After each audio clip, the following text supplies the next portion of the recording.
So this is going to be kind of a tough concept or topic because they are in parts. And the reason that they're in parts, like this is for example part one, it's because it's really such a broad topic, but it's really the most important point or most important topic of pretty much mathematics. Mathematics is built off of numbers, and mathematics is built off of theories and foundations and early discoveries, but it's also built from just the workings from where we came for where it began to where we're going now. And a lot of it is based on what we call functions and relations. So this next topic, this part one, is going to be the kind of like the opener of this whole parts of this series. So let's see what we can do, and hopefully that we can make this work. So let's start with this first. So our topic is functions, relations, and functions, part one. So let's talk about what like a relation is first. A relation is kind of like a relationship. So for example, 1 to 2, maybe 3 to 4, 5 to 6. You're trying to maybe kind of have a relationship between those numbers, or maybe between people, relationships between just anything at all, really. But so a relation between math is really just how something goes with something else. So you can put like a relation with it. It's just like maybe how one goes to another. So like A to B is something. A to B. A and B, they have like a relationship tie. And maybe like a C to D has a relationship tie. And sometimes it can just be like something like this. Maybe you've seen this before, is X and Y. That's something that you see the point. This is a point. This is the relationship between maybe this point to this point over here. Okay? Those maybe have a relationship of some sort. So that's kind of like what really a relation is, pretty much entitled. But when we get into a function, which is pretty much the biggest hunk of thing about this, is that this is where pretty much math is built off on. This is what we do with every day, is what we call a function. Now, functions are pretty much everywhere you see. And if it wasn't for the functions, things probably wouldn't work the way they should be doing. And I will give you some examples later on when we go. But just think about a function in its broad terms, is that for every input, so every input, there is an output.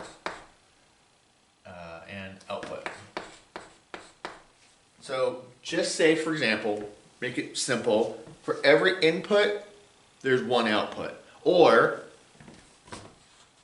exactly one output. Okay? So for every input, every number I put in, I get something out. Here's an example. You have a car manufacturer or a car assembly line. You want to make a certain type of car. Well, you put the parts on the car, and the final product is the car. So here's the wheels, here's the chassis, here's the engine, here's the drive shafts, and here's the car, the outside, the outside of the car. I forgot what that is. The exterior. And you put all that stuff into like an assembly line, and you get an output, which becomes a car. So I just kind of want you to think about this. So another thing is the Cartesian coordinate plane. So the Cartesian coordinate plane was actually something that this person here, Rene Descartes, and Rene Descartes, he was philosopher, mathematician, a lot of other things, but I think that's just one E. He pretty much came up with another guy called Fermat, another French term, both French. Descartes and Fermat, they pretty much had the idea of the Cartesian coordinate system that we use today. So, for example, how this works is that he was sitting in his room and he just was laying there and he was looking at a fly and it was landing in different spots. And he was trying to think about, is there a way that I can kind of tell what his movements are or his position? So for example, if he moved here and then flew over here, is there something kind of, is there a relationship between these two? So this is kind of like the part of graphing. So remember, in the Cartesian coordinate system, you can kind of think about this Cartesian French, Descartes, you can kind of think about it that way. Think about it this way. Remember when you have this horizontal and vertical lines, this horizontal is what we call the x-axis. Okay?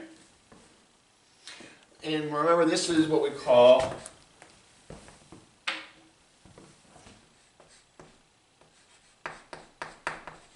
the y-axis.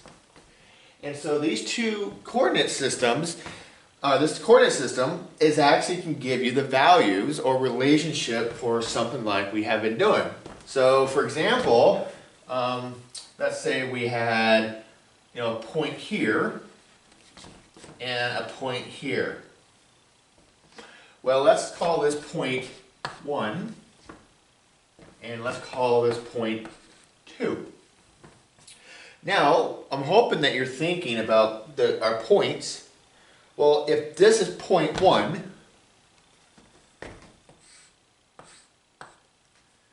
and this is point 2, and you can have so many points on here. You can have another point over here. You can have a point here. And you can have so many of these points. Do you remember what goes first, though, when you have a point? It's, how do you graph it? It's x first. It's x first, then y. Okay? Well, if this is the first point, point 1, let's call those x sub 1, y sub 1, because they are the first point. Now you're probably thinking, why are you using those ones? Well, let's go to point 2. Well, point 2 is our second point.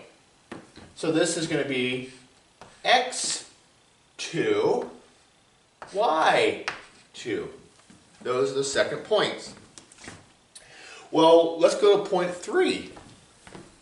If we were to graph this or name this, what would we put? x3, y3, right? Well, let's go to point 4. What would it be? x4, y4. And then you can have so many points on here. But what we're trying to come up with is, we're trying to come up with a nice equation that we're going to be using throughout your math career.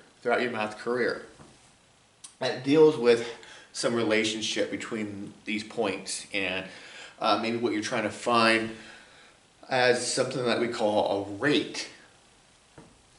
So our next part And before I leave, you can, for every 2 points, you can draw a straight line.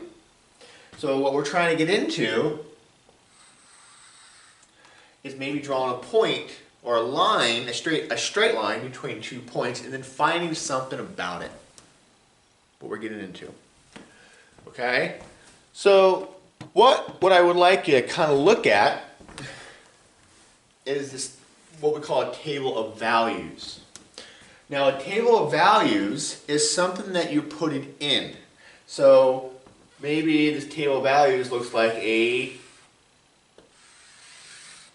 t value or a t table. So you can almost think of this as a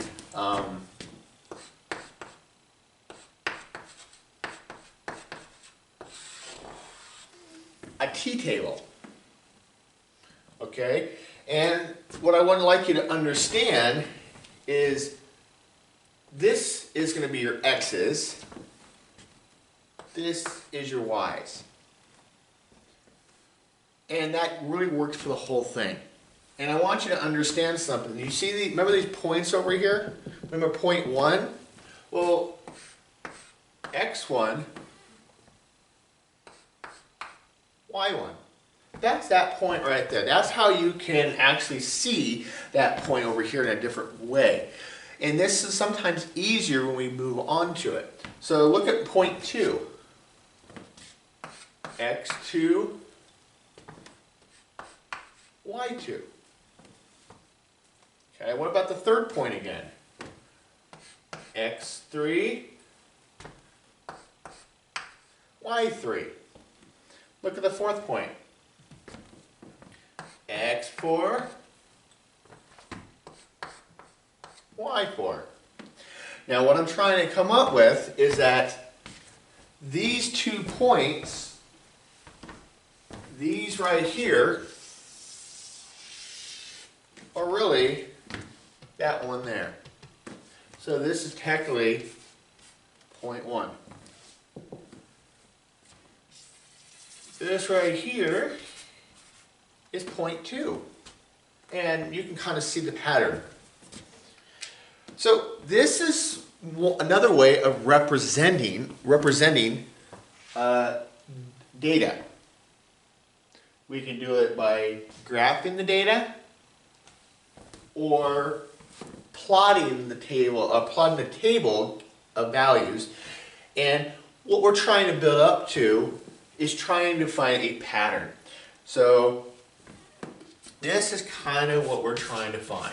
We are trying to find what we call a pattern in all this. And that's pretty much it of part 1 for now. And on the next part, we will actually dive into coming up with some kind of relationship between these 2 numbers, or any numbers really.